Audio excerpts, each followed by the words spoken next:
नमस्कार प्रेक्षक मित्रांनो, स्वागत आहे तुमचे आपल्या भूमी क्रिएशन चॅनलवर। चला तर आजच्या कहाणीला सुरुवात करूया। सुनबाई, आज माझी तब्येत बरी नाही ग, थोडा आराम करायचा आहे, माधवीताई शांतपणे म्हणाल्या।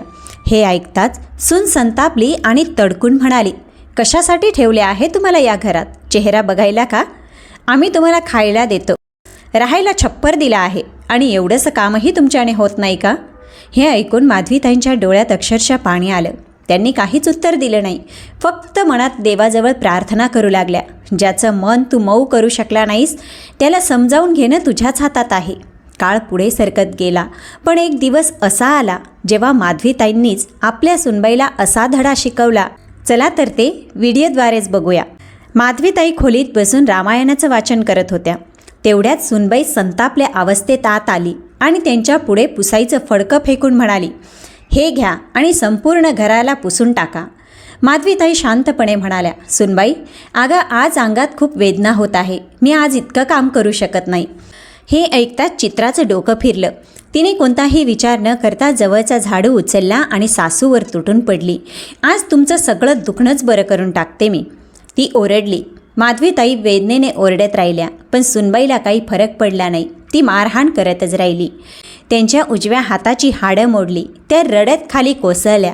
रात्री मुलगा घरी आला तेव्हा चित्रा त्यालाही भडकवून म्हणाली, तुझी आई माझं आयुष्य उद्ध्वस्त करत आहे, काहीच काम करत नाही, फक्त खाणं हवं तिला। मुलगा आईकडे न बघताच रागाने बोलू लागला। माधवीताई घाबरून शांतपणे आपल्या खोलीत निघून गेल्या आणि एका कोपऱ्यात बसल्या। त्या दिवसानंतर त्यांना जाणवलं, पतीच्या मृत्यूनंतर जसा आत्म्याचा एक भागच मेला होता, तसंच आज उरलेलं सुद्धा संपलं। त्यांचा श्वास चालू होता, पण जिवंत असण्याची जाणीव उरली नव्हती। त्या जुन्या क्षणात हरवून गेल्या, जेव्हा घरात शांतता असायची। त्यांचे पती पांढऱ्या चादरीत गुंडाळून अंतिम संस्कारासाठी नेले गेले तेव्हा त्या काहीच बोलल्या नव्हत्या, ना डोळ्यात पाणी ना तोंडात शब्द। ते दुःख शब्दांच्या पलीकडचं होतं। पहिले काही दिवस सासरचे लोक त्यांना धीर देत होते, पण चौथ्या पाचव्या दिवसानंतर नजरेत पुन्हा तोच दुरावा दिसू लागला। त्यांना जाणवले की आता त्या त्यांच्या दृष्टीने एक ओझं झाल्या आहेत। पतीच्या मृत्यूनंतरही चौथ्या आठवड्यातच नणंद स्पष्ट शब्दात म्हणाली, आता या घरात तुझा काही अधिकार नाही। धीर तर अधिकच कठोर होते। ते म्हणाले, आता काय आम्ही रोज तुझे रडके चेहरे पाहू का? आमच्या मुलांसमोर हे नाटक करायचं नाही। आणि मग एक दिवस त्यांनी त्यांचं सगळं सामान बाहेर फेकून दिलं। माधवीताई रस्त्यावर उभ्या होत्या, हातात छोटीशी बॅग आणि मनात हजार प्रश्न, पण डोळ्यातून पाणी येत नव्हतं। जणू दुःखाने मर्यादाच पार केली होती। त्यांनी आपल्या भावाला फोन केला, मी तुझ्याकडे येते। मनात आशेचा किरण होता की आता कदाचित थोडं समाधान मिळेल। भाऊ आणि वहिनीने त्यांना घरात घेतलं। सुरुवातीला वहिनीने सन्मान दिला, मुलांशी त्या मिसळल्या आणि मधुताईंनी देवाचे आभार मानले। पण काही दिवसांनी वहिनीचं वागणं बदलू लागलं।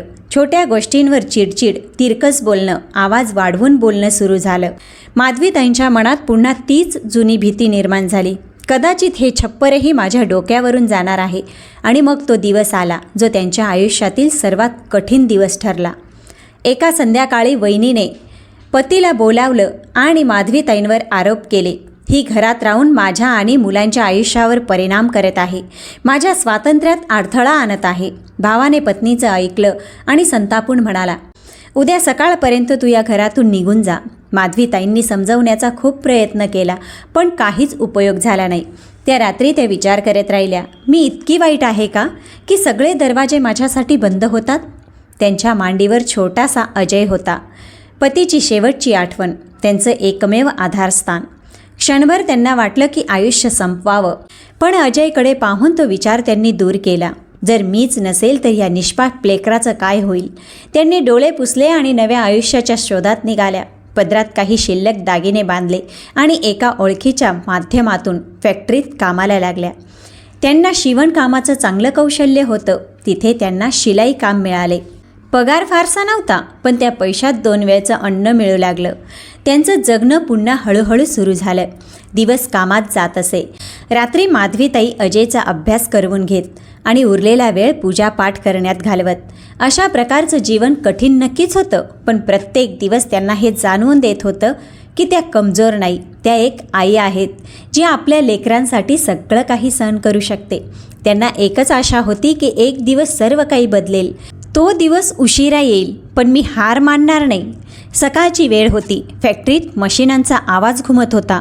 कपडे घामाने भिजले होते, पण माधवीताईंच्या हातातील बोटं कपडे शिवण्यात इतके रमले होते की जणू त्या स्वतःचं आणि आपल्या मुलाचं आयुष्य शिवत होत्या.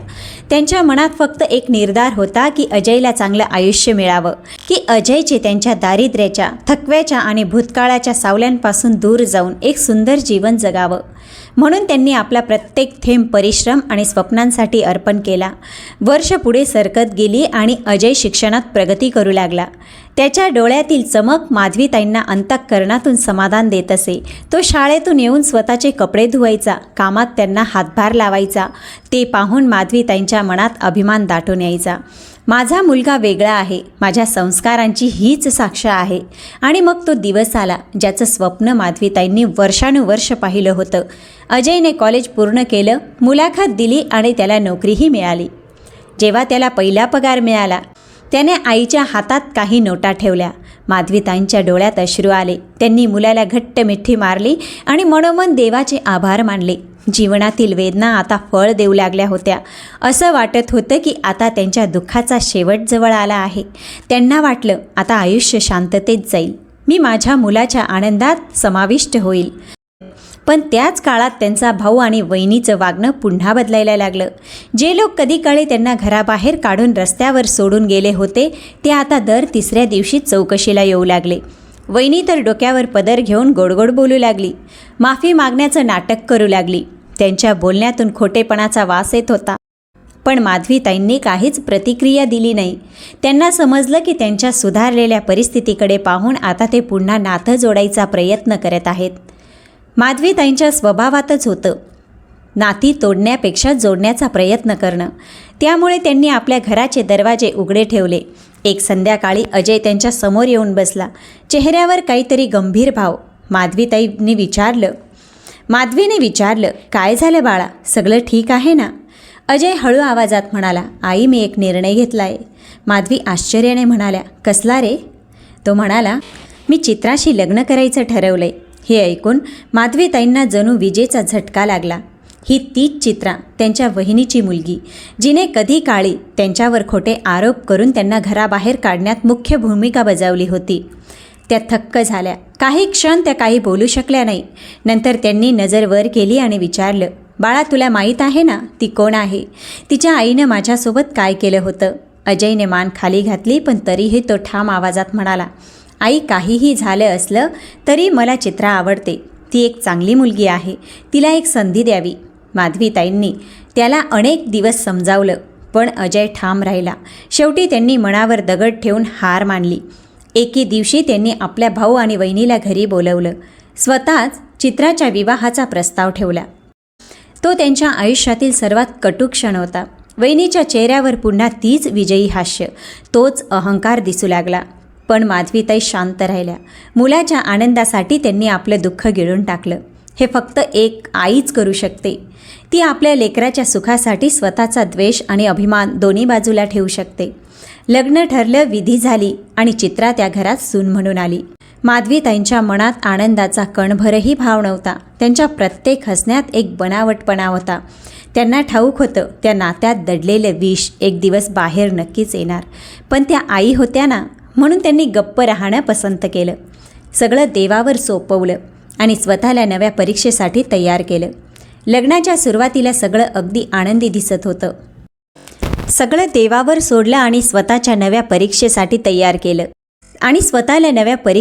तयार केलं. लग्नाच्या सुरुवातीला सगळं अगदी आनंदी दिसत होतं.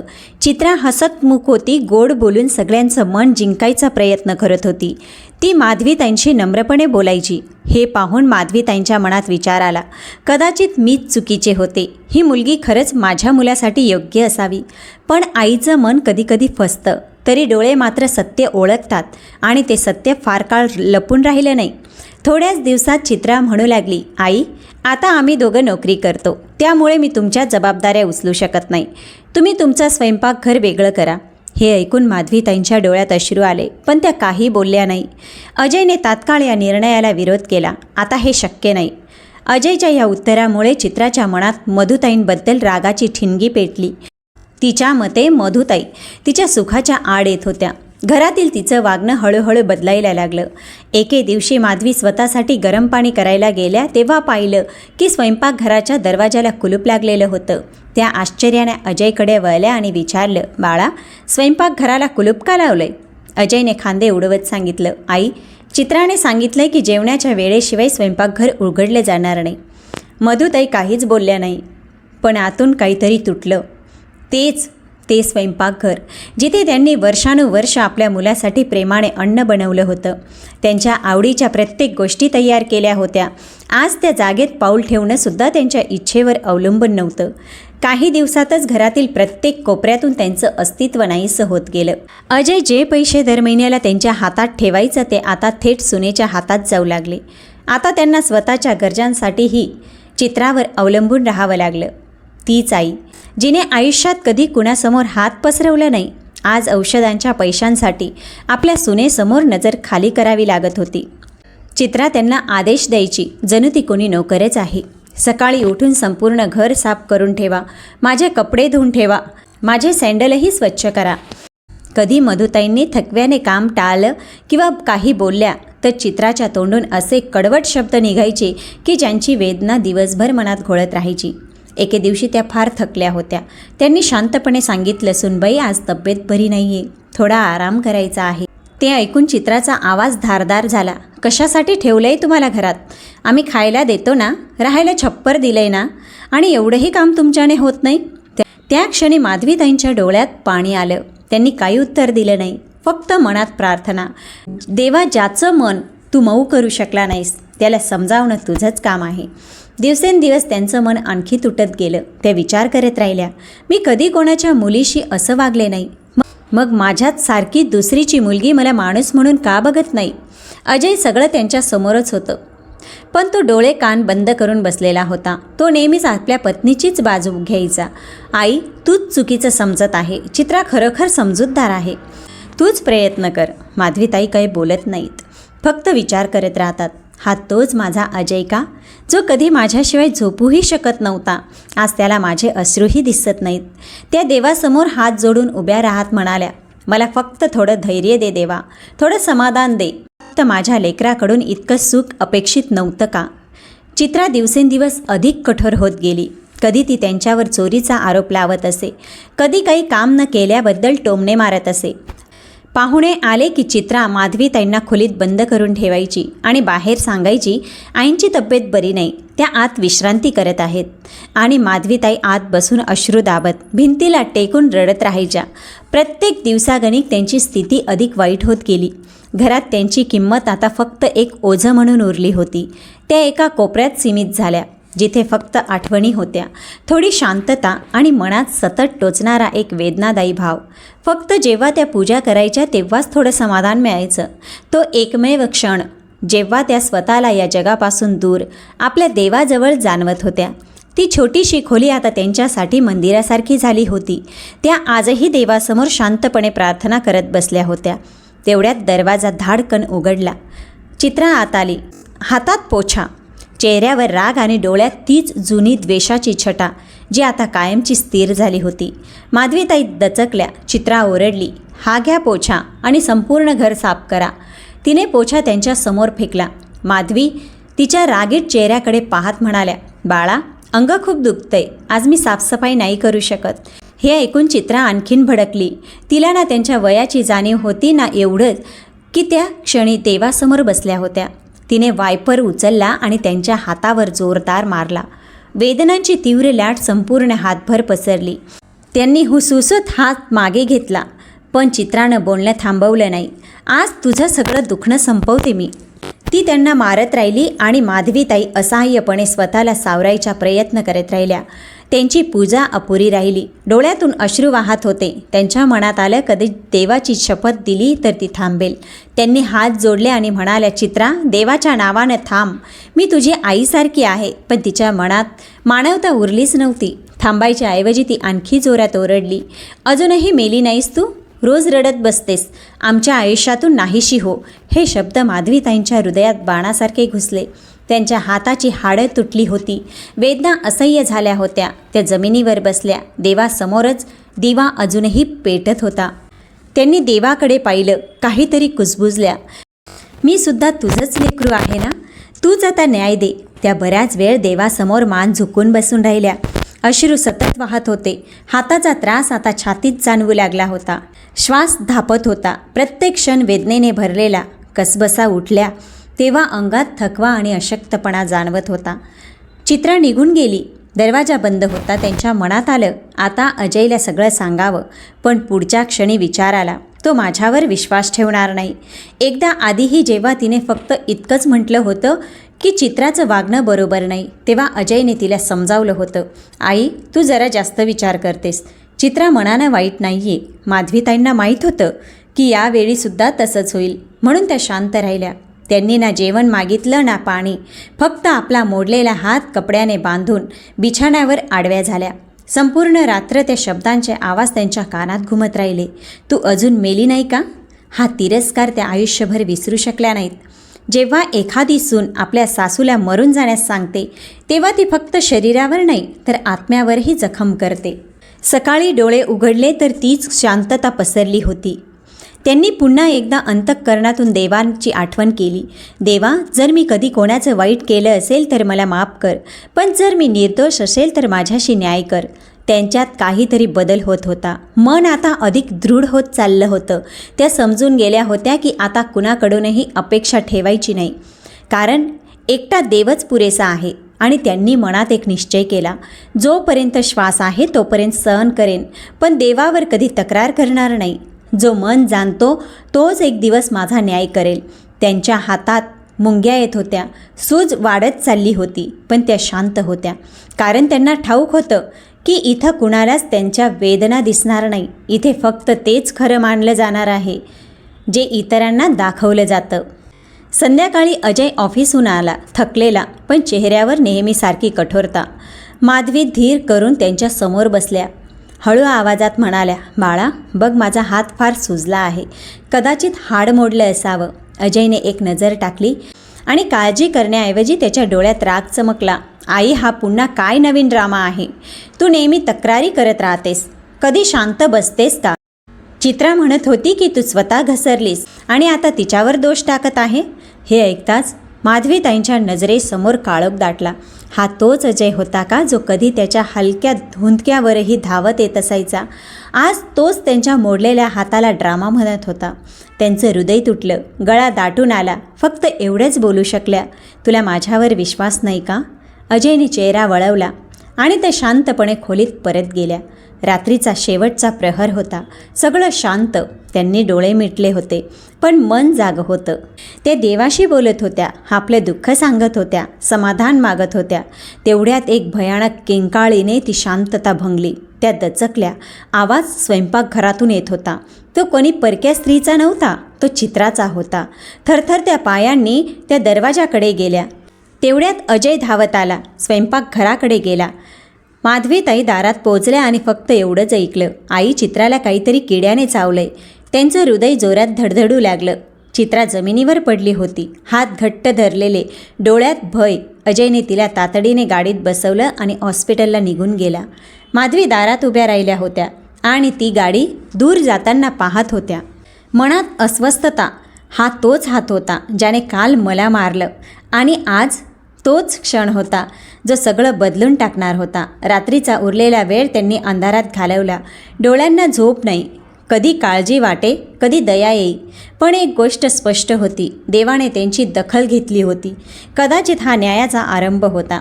सकाळी अजय परतला. त्याच्या चेहऱ्यावर थकवा आणि चिंता होती. आई, विष फार तीव्र होतं, पण डॉक्टरांनी कसंबसं सांभाळलं. आता ती ठीक आहे. माधवीने शांतपणे मान हलवली, काही बोलल्या नाही. दुपारी चित्राला घरी आणलं गेलं. ती पूर्णपणे गप्प होती, डोळे खाले, हात थरथरत. ती थेट आपल्या खोलीत गेली. काही क्षणातच पुन्हा एक किंकाळी, यावेळी आणखी भयानक. त्या तात्काळ दाराकडे धावल्या. अजयही आला. चित्रा पलंगाच्या माथ्याशी उभी होती. चेहरा पांढरा पडलेला, शरीर थरथरत होतं. ती ओरडत होती, इथे काहीतरी आहे, खूप मोठे विंचू मला चावतील. अजयने पलंगाची चादर उचलली. सगळा कोपऱ्याने कोपऱ्या तपासला पण काहीच नव्हतं. चित्रा, इथे काही नाही, तुला फक्त भास होतोय. अजय शांतपणे समजावत होता, पण चित्राचा तो भास थांबायचं नाव घेत नव्हता. ती भिंतीला टेकून हापत बसली आणि सतत म्हणत राहिली, ते इथंच होते, मोठे विंचू. अचानक ती खोली बाहेर पळाली आणि स्वयंपाकघराकडे गेली. जसं तिनं दरवाजा उघडला तशी पुन्हा एक किंकाळी, इथेही विंचू आहेत. यावेळी अजयचा संयम सुटला. तो चिडून म्हणाला, चित्रा शुद्धीवर ये, इथे काहीच नाही. पण चित्रा सतत मागे सरकत होती. शेवटी ती स्वयंपाकघराच्या दारापासून दूर जाऊन भिंतीजवळ बसली आणि दोन्ही हातांनी आपला चेहरा झाकला. विंचू आहेत. यावेळी अजयचा संयम सुटला. माधवीताई दारामागे उभ्या राहून हे सगळं ऐकत होत्या. त्यांच्या डोळ्यात अश्रू होते, पण ते आनंदाचे नव्हते. ते एका विचित्र दुःख आणि आश्चर्याने भरलेले होते. मनात विचार उमटला, माणूस खरेच इतका बेफिकर होऊ शकतो का? जोपर्यंत त्याच्यावर संकट येत नाही तोपर्यंत दुसऱ्यांचं दुःख त्याला जाणवतही नाही. चित्रा आता आपल्या भासांनी वेरी झाली होती. ती स्वयंपाकघराकडे पाहू शकत नव्हती. त्या प्रत्येक वस्तूत तिला विंचू दिसत होते. अजयने डॉक्टरांशी संपर्क साधला, काही औषधं आणली, पण चित्राचा भीतीचा झटका कमी होत नव्हता.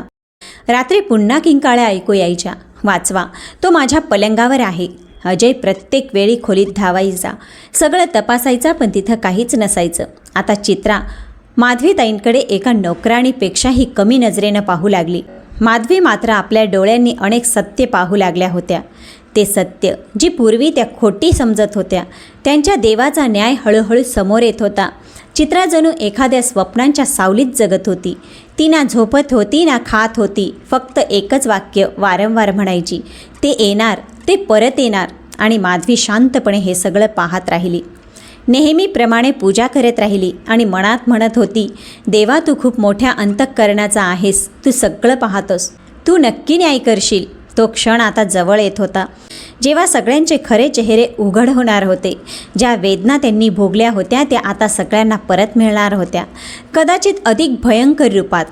चित्राची तब्येत दिवसेंदिवस खालावत होती. पूर्वी ती फक्त रात्रीच किंचाळायची, पण आता तिला दिवसाही भोवती विंचू दिसू लागले. ती म्हणायची, स्वयंपाकघरात आहेत, खोलीत आहेत, बाथरूममध्ये आहेत, अगदी अंगणाच्या भिंतीवर सुद्धा. तिच्या डोळ्यात फक्त भीती आणि गोंधळ उरला होता. चेहरा पांढरा, शरीर थरथरणारं. काही वस्तू हातात घेण्याआधी ती अनेकदा बघायची, झटकायची आणि तरीही मागे सरकायची. अजयचा धीर संपला. तो तिच्यावर प्रेम तर करत होता, पण तिच्या किंकाळ्या, संशय आणि वेडेपणाने तो आतून तुटत चालला होता. तो तिला समजवायचा, चित्रा, काही नाही, फक्त तुझा भास आहे. पण तिच्यावर त्याचा काही परिणाम होत नव्हता. उलट चिडून म्हणायची, माझ्याशी खोटं बोलू नको, तू आणि तुझी आई मला वेडं दाखवण्याचा प्रयत्न करताय. एक दिवस तर सगळ्याच मर्यादा ओलांडल्या गेल्या. चित्रा जोरात किंचाळत मधूकडे धावली आणि ओरडली, हे सगळं तूच केलं आहेस, तूच माझ्यावर काळी जादू केली आहेस, तूच माझ्या मागे काहीतरी पाठवलं आहेस. एवढंच नाही, तिनं आपली चप्पल काढली आणि मधूकडे फेकली. मधूने फक्त मान खाली घातली, काही बोलली नाही. अजयने रागाने तिला थांबवण्याचा प्रयत्न केला, तर ती त्यांच्यावर चिडली, तू नेहमी ह्या म्हातारीची बाजू घेतो, तुला तुझी बायको दिसत नाही का? फक्त आईच दिसते. अजयचा चेहरा लाल झाला. तो ओरडला, बस झालं चित्रा. तेवढ्यात चित्राने आपली पर्स घेतली, कपडे भरले आणि म्हणाली, मी माहेरी जातीये, तुला माझी काळजी नाही, मग मला तुझी गरज नाही. माधवी दारामागे उभी होती. मनात एक विचित्र शांतता, वेदनेचं मिश्रण होतं. ती गेल्यानंतर त्या अजयकडे आल्या आणि म्हणाल्या, बाळा, ती तुझी बायको आहे, तिला परत आण. अजयने त्यांच्या डोळ्यात पाहिलं. त्याच्या नजरेत थकवा, जणू अनेक वर्षांचा भार वाहत होता. तो शांतपणे म्हणाला, नाही आई, आता मी नाही जाणार. आज ती तुझ्याबद्दलच्या शब्दात बोलली ते मी कधी विसरू शकत नाही. पहिल्यांदाच अजय त्यांच्या डोळ्यात पाहून बोलू लागला. माधवीताईंना जाणवलं की तो आता खऱ्या अर्थानं जागा झाला आहे. त्याने अखेर सत्य पाहिलं आहे. त्या दरम्यान चित्राचे आई वडील अगदी हैराण झाले होते. त्यांना समजत नव्हतं त्यांच्या मुलीला अचानक काय झालं. घरी पोचल्यावर काही तासातच ती ओरडू लागली, दाराखाली विंचू आहे, कपाटामागेही आहे, ते मला सगळीकडे चावायला येत आहे. आईवडिलांनी वाकून पाहिलं तर तिथे काही नव्हतं. चित्रा जमिनीवर बसून आपले केस ओढू लागली. रडत म्हणाली, हे सगळं त्या बाईमुळे आहे. ती माझ्या मागे काहीतरी काळी जादू लावली आहे. कधी ती रात्री झोपेतून दचकून उठायची तर कधी दिवसा भिंतीवर हात मारायची. प्रत्येक तासागणिक नवा भास, नवा भय. शेवटी तिच्या आईवडिलांनी तिला डॉक्टरांकडे नेलं. तपासण्या झाल्या, औषधं दिली, झोपेच्या गोळ्या दिल्या, पण काहीच फरक पडत नाही. घरचे आता थकले होते. शेजारीसुद्धा हळूहळू कुजबुजू लागले. हीच ना ती जिने आपल्या सासूला मारलं होतं? आता देवाचा मार बसतोय तिला. अजय काही दिवस तिच्या आईवडिलांशी फोनवर बोलत राहिला, पण आता तेही शांत झाले. ना ते आपल्या मुलीला समजावू शकत होते, ना अजयला काही सांगू शकत होते. त्यांची मुलगी घराबाहेर पडत नव्हती. घरातली सगळी शांतता उद्ध्वस्त करत होती. चित्रा आता एक सावलीसारखी झाली, अशांत, तुटलेली, अनियंत्रित. आणि माधवी देवाकडे शांतपणे म्हणत होती, आता न्याय झाला आहे देवा, आता तिला माफ कर, तिला शांतता दे. पण ज्या मनाने सत्य नाकारलं त्यांना शांतता लवकर मिळत नाही किंवा कधीच मिळत नाही. चित्राची अवस्था आता पूर्णपणे ढासळली होती.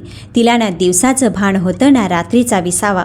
रात्रीचा शांततेत तिच्या किंकाळ्या घुमायच्या, मला विंचू चावताय, मला वाचवा. ती स्वतःचे हातपाय ओरखडायची, चेहरा खसखसायची, डोळे विस्पारलेले, केस विस्कटलेले, ओठांवर जुन्या आठवणींची कुजबूज. तीच मुलगी जी काही महिन्यांपूर्वी गर्वाने बोलायची, आज मात्र भानावर नव्हती. तिचे वडील सगळीकडून थकले होते. त्यांनी एका बाबाकडे जाऊन झाडफूक करून घेतली. डॉक्टर बदलले, औषधं बदलली, वैद्य बोलावले, पण काहीच फरक पडत नव्हता. चित्राची अवस्था जणू एका ठिकाणी अडकली होती. कधी ती पूर्ण शांत व्हायची, भिंतीकडे पाहत राहायची आणि अचानक जोरात किंकाळायची, तो आला, त्याने मला पाहिलं, तो मला घेऊन जाईन. एक दिवस चित्राच्या आईचा धीर सुटला. ती स्वतः रडत ओरडली, आता आम्हाला हे पाहावत नाही, कोणी काहीतरी करा. हे काही झालं नाही तर मी आमचंच आयुष्य घेईन. शेजारच्या कुजबुजी, नातेवाईकांच्या वाकड्या नजरा आणि स्वतःच्या मुलीच्या किंकाळ्यांनी चित्राचे आईवडील पूर्णपणे कोसळले. तेव्हा एका नातेवाईकाने सल्ला दिला, तिला एखाद्या चांगल्या मनोविकार तज्ज्ञाच्या हॉस्पिटलमध्ये दाखल करा, कदाचित तिथे काही इलाज होईल. सुरुवातीला त्यांनी नकार दिला, पण चित्राची अवस्था पाहून तेही विवश झाले. मनावर दगड ठेवून त्यांनी चित्राला सरकारी मानसिक रुग्णालयात दाखल करून टाकलं. जेव्हा रुग्णवाहिका दारातून निघाली तेव्हा चित्रा सतत रडत होती, मला घेऊन जाऊ नका, ते सगळे माझ्या मागे आहेत, ते मला मारून टाकतील. हॉस्पिटलमध्ये पोचल्यावर पांढऱ्या गणवेशातले कर्मचारी जेव्हा तिला सांभाळू लागले तेव्हा ती पूर्ण अनियंत्रित झाली. ती आपले कपडे फाडू लागली आणि किंचाळून माझं नाव घेऊ लागली. आईला बोलला, मला तिची माफी मागायची आहे. तेव्हा तिच्या आईवडिलांनी माझ्या मुलाला अजयला फोन केला आणि म्हणाले, बाळा तुझा उपकार होईल जर तू आपल्या आईला सांगशील की ती एकदा तरी येऊन आमच्या मुलीला माफ करून जावं. अजयने फोन ठेवला. खोलीतच शांत बसून राहिला. त्याने चेहरा हाताने झाकला. माधवीताई हळू त्यांच्याजवळ गेल्या आणि विचारलं, काय झालं बाळा? तो मंद आवाजात म्हणाला, आई, चित्रा तुझं नाव घेत आहे. ती म्हणते की तिला तुझी माफी मागायची आहे. ती वारंवार म्हणते, जर माफी मागितली नाही तर ती मरेल. माधवीताईच्या मनात एक वादळ उठलं. हीच ती मुलगी का जिने त्यांना पूजा करताना झाडूने मारलं होतं, जिने त्यांचा हात मोडून विचारलं होतं, तू मरत का नाहीस? आणि आज तीच त्यांच्या पायाशी झुकायला तयार होती.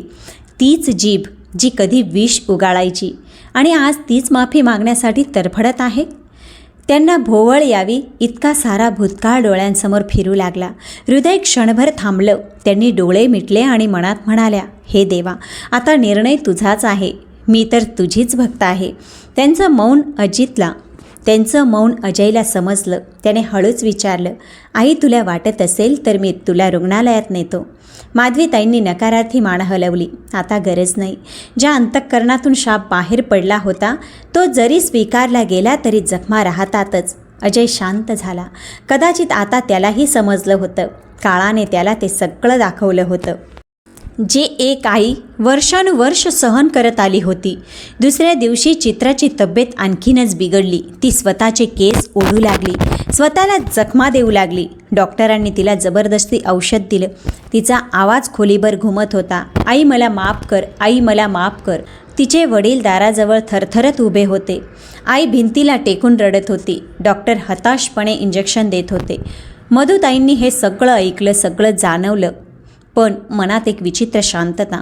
त्या एक आई होत्या ज्यांनी आपल्या मुलासाठी सगळं सहन केलं होतं, ज्यांच्यावर वारंवार अन्याय झाला, पण ज्यांची वेदना शेवटी देवाच्या दरबारात ऐकली गेली. चित्राचा हिशोब आता सुरू झाला होता. ही शिक्षा तिला कोणत्या माणसाने दिली नव्हती, तर काळाने स्वतः लिहिली होती. माधवीताईंच्या मनात सुडाची भावना नव्हती, पण एक समाधान नक्की होतं. देव न्याय करतो, उशिराने का होईना, पण पूर्ण न्याय करतो.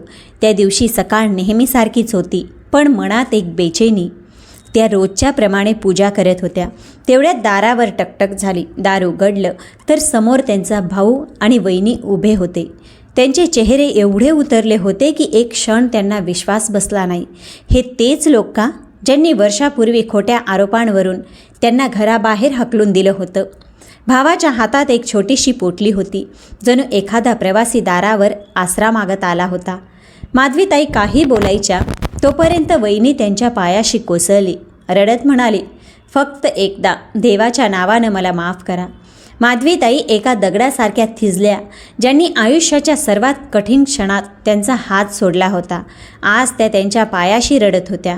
माधवी काही बोलल्या नाही, फक्त तिला पाहत राहिल्या.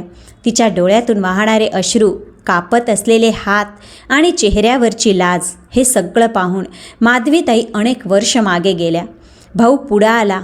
त्यांच्या डोळ्यातही पाणी होतं. आवाज गहिवरला. तो म्हणाला, ताई मला माफ कर गं, मी तुझ्यावर विश्वास ठेवला नाही. मी माझ्याच डोळ्यांनी सत्य पाहण्यास नकार दिला. पण आता चित्राची अवस्था पाहून सगळं स्पष्ट झालं आहे. ती जे सहन करत आहे ते तुझ्या शापांचं फळ आहे, तुझ्या आतल्या वेदनेचं उत्तर आहे. माधवीताईंचं हृदय थबकलं. वर्षानुवर्ष दडलेला आक्रोश ओठांवर येऊ पाहत होता, पण त्यांनी स्वतःला सावरलं. त्यांना वाटलं, आता मी ओरडून विचारावं का? आता आलात का माफी मागायला? सगळं संपल्यावर आठवलं माझं सत्य? पण त्या शांत राहिल्या. त्यांच्या आईनं शिकवलं होतं, सत्य बोलून नाही, सत्य सहन करून जिंकायचं असतं. वहिनी अजूनही रडत होती. ती पुन्हा पुन्हा म्हणत होती, मीच तुझ्यावर खोटा आरोप लावला होता. मला वाटलं होतं तू घरात खूप वेळ घालवतेस आणि माझा नवरा तुला जास्त महत्त्व देतो. माझ्या अहंकारानं माझ्या बुद्धीवर पडदा टाकला होता. मी बदला घेण्यासाठी माझ्या मुलीचं तुझ्या मुलाशी लग्न लावलं. पण आज माझ्या मुलीची अवस्था पाहून समजलं, जिच्यावर अन्याय केला तिच्या शापानेच आमचं आयुष्य उद्ध्वस्त केलं. तिचे शब्द माधवीताईंच्या मनाला भिडले, पण जखमा खूप जुन्या होत्या. प्रत्येक शब्दासोबत जुन्या आठवणी पुन्हा जिवंत झाल्या. तो संध्याकाळचा क्षण जेव्हा भावाने त्यांना घराबाहेर हाकललं होतं, ती रात्र जेव्हा त्या अजयला मिठी मारून रडल्या होत्या, तो दिवस जेव्हा त्यांनी कारखान्यात घाम गाळून मुलाची फी भरली होती. आता त्यांचा भाऊ पुढे आला, त्यांच्या खांद्यावर हात ठेवला आणि म्हणाला, जगाचा बदला ह्याच जगात मिळतो. आज मी माझ्या मुलीला तुटताना पाहिलं आणि समजलो, तुझ्याबरोबर जे झालं ते फक्त अन्याय नव्हता, तो एका फार मोठ्या अन्यायाची गोष्ट होती. मला लाज वाटते की मी माझ्या बहिणीला ओळखू शकलो नाही. माधवीताईंनी डोळे मिटले आणि मनात देवाचे आभार मानले. त्या देवाचे जो सगळं शांतपणे पाहत होता, उशिरा का होईना पण सत्य उघड करत होता. माधवीताईंनी दोघांनाही बसायला सांगितलं, पाणी दिलं आणि शांत आवाजात एवढंच म्हणाल्या, माफी मागण्यापूर्वी जर मनापासून पश्चाताप असेल तर देवही माफ करतो. मी तुम्हा दोघांनाही मनापासून माफ केलं. त्यांच्या या शब्दांनी वहिनींचा बांध फुटला. त्या मोठ्याने रडू लागल्या आणि म्हणाल्या, कदाचित हे सत्य मला आधी समजलं असतं तर आज हा दिवस पाहावा लागला नसता. त्यांचा मुलगा अजय दरवाजाजवळ उभा सगळं ऐकत होता. त्याच्या चेहऱ्यावर एक वेगळी शांतता होती. तो आता सगळं समजत होता, ते सत्य जे त्याने वर्षानुवर्ष दुर्लक्ष केलं होतं. मग चित्राच्या तब्येतीबद्दल बोलणं सुरू झालं. वहिनी म्हणाल्या, ती रात्रंदिवस फक्त तुमचंच नाव घेत असते, म्हणत असते, जोपर्यंत आईची माफी मिळत नाही तोपर्यंत मला शांतता मिळणार नाही. माधवीताईंनी एक खोल श्वास घेतला आणि म्हणाल्या, मी तिला माफ केलं आहे, देवासाठी, माझ्या मुलासाठी आणि माझ्या स्वतःच्या आयुष्यासाठी. जे काही घडलं ते मी कधीही विसरू शकणार नाही. त्या क्षणी त्यांच्या मनावर वर्षानुवर्ष साचलेलं ओझं थोडं हलकं झालं. जे कलंक त्यांच्या चरित्र्यावर खोट्या आरोपांनी लावले गेले होते ते आज धुवून निघाले. ज्या नजरा कधी त्यांना शंकेने बघायच्या त्या आज लाजेने झुकल्या होत्या. थोड्याच वेळात ते दोघं निघून गेले. माधवीताईंनी पुन्हा देवाचे आभार मानले. आज त्यांच्या जखमांनी साक्ष दिली होती आणि त्यांच्या देवाने त्यांना पुन्हा सन्मान परत दिला होता. त्या दिवसानंतर त्यांचा भाऊ दरवेळी भेटायला यायचा. त्याच्या डोळ्यात पश्चातापाचं सावट असायचं. तो त्यांच्या पायाशी बसायचा आणि म्हणायचा, ताई, फक्त एकदा अजून सांग की तू मला मनापासून माफ केला आहे. त्याचा हात हलकेच थोपटत म्हणायच्या, मी तुला मनापासून माफ केला आहे. पण सत्य असं होतं की काही जखमा माफ करता येतात, पण त्या भरून काढता येत नाही. वहिनी प्रत्येक भेटीत रडतच असायची. त्यांच्या ओठांवर एकच वाक्य असायचं, जर मी खोटं बोलले नसते तर आज हा दिवस पाहावा लागला नसता. पण म्हणतात ना, जसं पेराल तसंच उगवेल. त्या संध्याकाळी जेव्हा सगळं शांत दिसत होतं तेव्हा अजयच्या फोनवर एक कॉल आला. फोनवर चित्राची आई होती. आवाज थरथरत होता. बाळा, चित्रा आता नाही राहिली. अजयच्या हातातून फोन निसटला. त्याचा चेहरा पांढरा पडला. तो जमिनीवर कोसळला. माधवी घाबरून जवळ गेल्या आणि विचारलं, काय झालं बाळा? अजय त्यांच्या खांद्यावर डोकं टेकून रडू लागला. माधवीताईंच्या डोळ्यांसमोर अंधार दाटला. तिच्या अहंकाराने, कटू वागणुकीने आणि अन्यायाने त्यांना तोडलं होतं. ती आता ह्या जगात नव्हती. थोड्या वेळाने अजयला सावरून त्यांनी खोलीचं दार बंद केलं आणि देवासमोर हात जोडले. हे देवा, जर माझ्या अहंकारामुळे काही घडलं असेल तर मला माफ कर. मी तिला मनापासून माफ केलं होतं. दुसऱ्या दिवशी संपूर्ण परिसरात एकच चर्चा. ही शिक्षा आहे त्या अन्यायाची जी तिने सासूवर केली. लोक दुःख व्यक्त करत होते, पण म्हणत होते, देवाचा न्याय विलक्षण असतो, जो करतो तो भोगतो. माधवी सगळं ऐकत राहिल्या, काही बोलल्या नाही. त्यांच्या मनात मात्र एक शांतता होती, एक खोल शांतता. ते चित्राच्या मृत्यूवर रडू शकल्या नाही, कारण ती फक्त सून नव्हती, ते एक आईची मुलगी होती, एक स्त्री होती जी वेळेत समजली नाही. अजय काही दिवस शांत राहिला. त्याच्या डोळ्यात पश्चाताप भरला होता. तो पुन्हा पुन्हा म्हणायचा, आई, मी तुझं ऐकलं नाही, तुझ्या वेदना समजून घेतल्या नाही. तुझ्या डोळ्यात पाहण्याऐवजी मी बायकोच्या शब्दांवर विश्वास ठेवला. पण आता सगळं संपलं. माधवीताईंनी त्याला मिठी मारली आणि म्हणाल्या, बाळा, मी आई आहे. आई कधी आपल्या मुलावर तक्रार करत नाही. तुला हे सगळं समजलं, हाच माझा विजय आहे. चित्राचं जाणं केवळ मृत्यू नव्हता, तो एक शेवट होता, एक हिशोब होता जो काळाने माधवीताईसाठी लिहिला होता. तो हिशोब ज्यात वर्षानुवर्षाच्या वेदना, संयम, शांतता आणि प्रार्थना गुंफलेली होती. त्या क्षणी त्यांना असं वाटलं जणू वर्षानुवर्ष दडलेलं ओझं उतरलं आहे, पण आत्म्यावरील जखमा कधी पुसल्या जात नाही. माधवी अंगणात उभ्या होत्या, हातात चहाचा कप, आणि अजय त्यांच्या पायाशी बसला होता, डोळे जमिनीवर खेळलेले. त्यांनी त्याच्या डोक्यावरून हात फिरवला आणि म्हणाल्या, आता आयुष्य नव्यानं सुरू करायचं आहे. जुन्या कटू आठवणी मनात ठेवशील तर कधी शांती सापडणार नाही. अजय त्यांच्या डोळ्यात पाहत म्हणाला, आई, तू माझ्यासाठी स्वर्गासारखी आहेस. हे मला उशिरा समजलं, पण आता समजलं आहे. तुझी सेवा करणं हाच माझा उद्देश आहे. त्या क्षणी माधवीताईंच्या मनाला खऱ्या शांततेचा अनुभव झाला. त्यांनी देवाकडे प्रार्थना केली, हे देवा, जो सत्याच्या मार्गावर चालतो त्याला कधी एकटा सोडू नकोस, आणि जो अन्याय करतो त्याला वेळेवर त्याचं प्रतिबिंब दाखव. आता माधवीताईंच्या मनावरचा बदनामीचा धुरळा पूर्णपणे साफ झाला होता. देवाने त्यांना पुन्हा प्रतिष्ठा परत दिली. तो क्षण असा होता जिथे त्यांच्या सत्याच्या प्रकाशाने खोट्याचे सगळे थर जाळून टाकले. ती सकाळ होती जी अनेक अंधाऱ्या रात्रीनंतर आली होती. घरात शांतता. अजय त्यांच्या समोर बसला, डोळ्यात वर्षांनी दुःख दाटलेलं. तो म्हणाला, आई, मी खूप चूक केली. मी नादान होतो. तुझं दुःख कधी समजू शकलं नाही. तुझ्या तक्रारींकडे कधी लक्ष दिलं नाही. मी सत्य पाहिलं, पण उशिरा. माधवीताईंचे हात त्याच्या डोक्यावर फिरत होते. त्या म्हणाल्या, बाळा, आईची मिठी नेहमी खुली असते. उशिरा आलास, पण रिकाम्या हातानं नाही गेलास. अजय छोट्या मुलासारख्या त्यांच्या कुशीत रडत होता आणि माधवी देवाचे आभार मानत होत्या की त्यांचा मुलगा वेळेत सत्य समजू शकला. चित्राच्या जाण्यानं तो तुटला होता, पण त्याच तुटण्याने त्याच्या अंतर्मनाला प्रकाश जागा केला होता. काही महिन्यानंतर अजयच्या चेहऱ्यावर पुन्हा आयुष्याची चमक दिसू लागली. त्याला समजलं होतं की तो आता आयुष्य नव्याने, अपराध भावनेशिवाय आणि नव्या आशेने सुरू करू इच्छित आहे. म्हणून माधवीताईंनीच त्याच्या दुसऱ्या लग्नाचा निर्णय घेतला. त्या म्हणाल्या, बाळा, जर माणसाला दुसरी संधी मिळाली तर त्यात पहिल्या वेळेची शिकवण असली पाहिजे. यावेळेस अशी मुलगी निवड जी फक्त पत्नी नाही तर सूनही बनेन आणि सगळ्यात महत्त्वाचं एक चांगली माणूस असेल. आणि देवाने त्यांच्या प्रार्थनेला उत्तर दिलं. काही आठवड्यानंतरच एक संबंध आला. त्या मुलीबद्दल सगळेच चांगले बोलत होते. संस्कारी, गुणी आणि सगळ्यात महत्त्वाचं म्हणजे आईवडिलांची सेवा करणारी. माधवीताईंचा निर्णय पक्का झाला. लग्न साधेपणानं पार पडलं. नवीन सून अंगणात पाऊल ठेवून माधवीताईंच्या जवळ आली तेव्हा त्यांच्या मनात एक अनोखी शांतता पसरली. अजयच्या डोळ्यातही समाधान दिसत होतं. माधवीताई मनोमन म्हणाल्या, देवा तुझे आभार आहेत. कदाचित माझ्या मुलाच्या आणि माझ्या आयुष्याच्या नव्या सुरुवातीला आता खरी आनंदाची साथ मिळेल. नवीन सुनेचं नाव रूपा होतं. ती रोज सकाळी उठून सर्वात आधी माधवीताईंच्या खोलीत यायची, त्यांची विचारपूस करायची, त्यांच्यासाठी चहा बनवायची आणि दिवसाची सुरुवात त्यांच्या पायांना स्पर्श करून करायची. तिच्या प्रत्येक वागण्यात गोडवा आणि आदर होता. घरात पुन्हा ती खुशाली परत आली, जी अनेक वर्षांपूर्वी हरवली होती.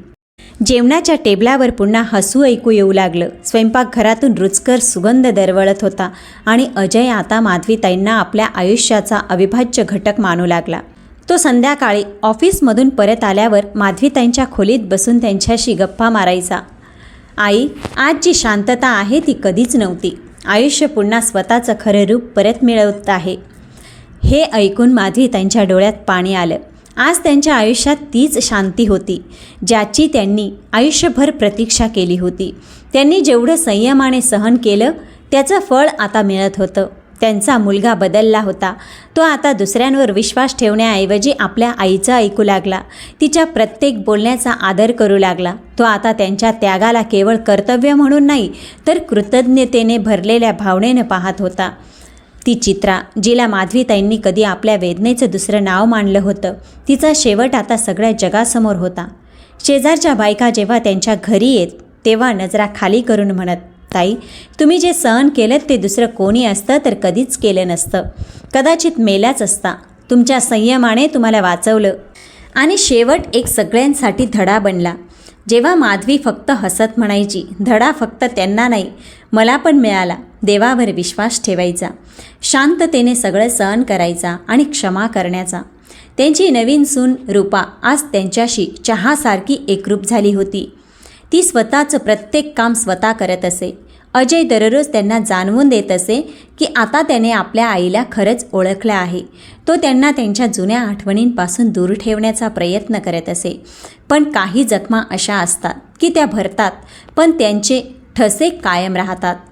माधवीताईंनी रूपाला हे सगळं कधी सांगितलं नाही, कारण तिच्या प्रेमावर त्यांना शंका नव्हती आणि त्या इच्छित नव्हत्या की त्यांच्या जुन्या जखमांची सावली तिच्या आनंदावर पडावी.